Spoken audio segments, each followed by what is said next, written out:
Make sure to subscribe to this channel for more videos like this.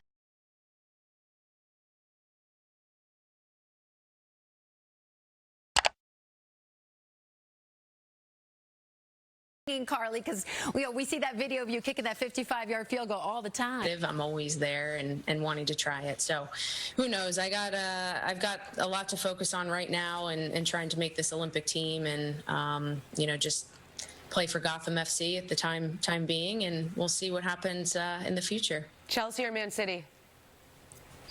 Ooh, it's Chelsea's. They've kind of dipped a little bit. Man City is just on fire. I'm a big Pep fan. They've been playing so well. I hope that it's a good game, but I think I'm going to go with City on this one. And there she goes. Carly, thank you so much. Good luck to you with Gotham FC as well as the U.S. women's national team. We really appreciate you having you here. And when we come back on We Need to Talk, presented by Ford, we discuss being in London. Jules, you were actually on air for the Chelsea-Brighton match in the Premier League when this was all unfolding. What was the reaction like real time? It was absolute chaos. As a broadcaster, to be involved on a night like that is kind of like everything you love about live TV, but at the same time, it was crazy because before we even went to air, there were protests outside Stamford Bridge, and we kind of got this feeling that something was going to happen, but we never anticipated that it would be as crazy and that it would unfold as quickly as it did. It just kind of spiraled, and it was like one breaking news story after the next. Before we went to air, we heard that Chelsea were planning to withdraw. Then when we got to air, it was Man City are also planning to withdraw. Then we heard the news that Ed Woodward was resigning from Manchester United. Then we were hearing about Agnelli, and we were hearing all of these different things that I was getting in my ear at the time.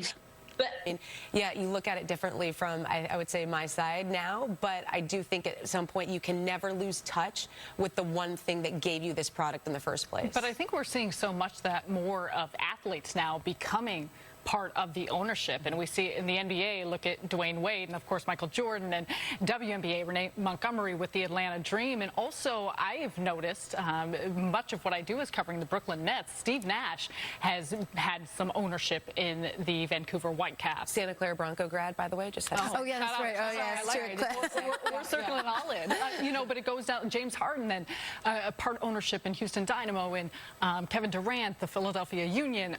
All of these players really buying into not only the understanding the business of it, but recognizing that there is a growing popularity in the States with soccer and LeBron James. Well, he was part of kind of all of this whole Super League because he's with the Fenway Sports Group, which is their lead owner is John Henry, who also owns the Boston Red Sox. And 1/3 of these owners, as I mentioned earlier, were American involved in this. I'm kind of curious, just quickly, Jules, we want to hit a lot of topics, but what is the sort of perspective of these American owners now, especially in the Premiership, and it is throughout Europe? AC Milan also has Paul Singer is one of their new owners there.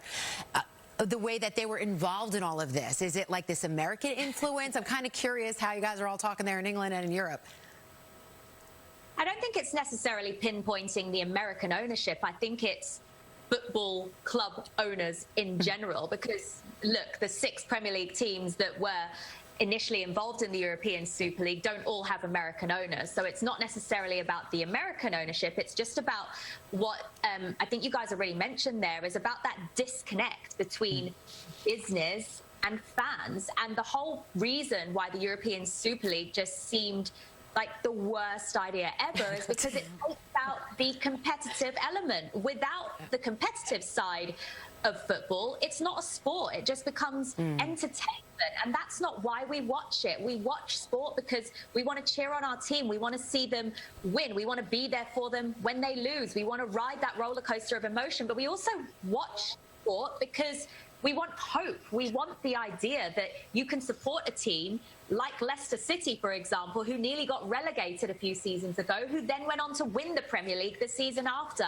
Welcome back. Each year, the Collegiate Women's Sports Awards honors the female athlete who's overcome hardship and returned to play at the collegiate level with the Honda Inspiration Award. The 2020 Inspiration winner is Oklahoma soccer midfield forward and honors student Jazzy Richards. In 2018, Richards received an unusual diagnosis of a brain tumor in the bladder.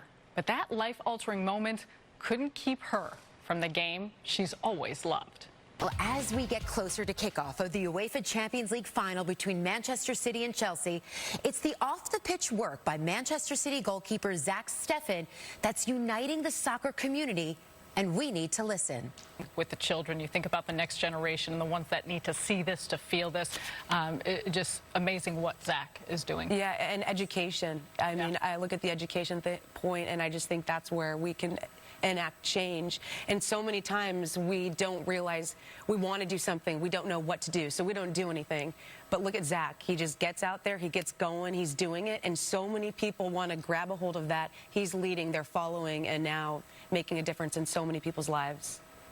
That's it, isn't it? It's about making a difference, and for these football stars to be able to use the platforms that they have and use the voices that they have to inspire others. And that's why what Zach's doing is just brilliant to see. It's amazing. And we've seen, particularly in the last year and in the world and the crazy world that we've been living in this last year and a half, just how